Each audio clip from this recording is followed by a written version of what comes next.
Sizlar ko'rib turgan mana shu uchastkaga naqd $700,000 xarajat bo'ldi. Endi sizlar bilan bitta obzor ko'ramiz. Ketdik.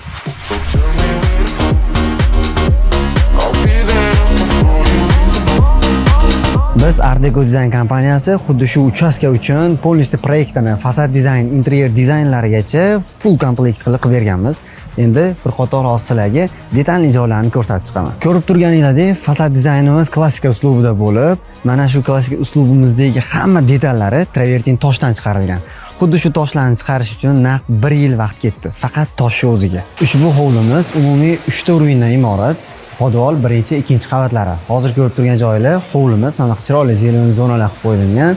Orqa tomonda letniy kuxnya, chiroyli vodopad ko'zinglar tushadi. Bu tomon darvozaxonamiz. Umumiy holatda 2 etajli imoratimiz ko'cha tomonga qurilgan. Chunki qo'ni-qo'shnilardan kelib chiqqan holatda ko'chaga joylashtirganmiz, o'rtada havo yaxshi aylanishi uchun. Ko'rib turganinglar orqamdagi xonaga bitta kompaktli kichkinagina zal tushirib ketilgan. O'rtoqlarim oshna-og'ayni kelib qolganda, balki ovqatlarni pishirib, kirim mehmon bo'lishligi uchun.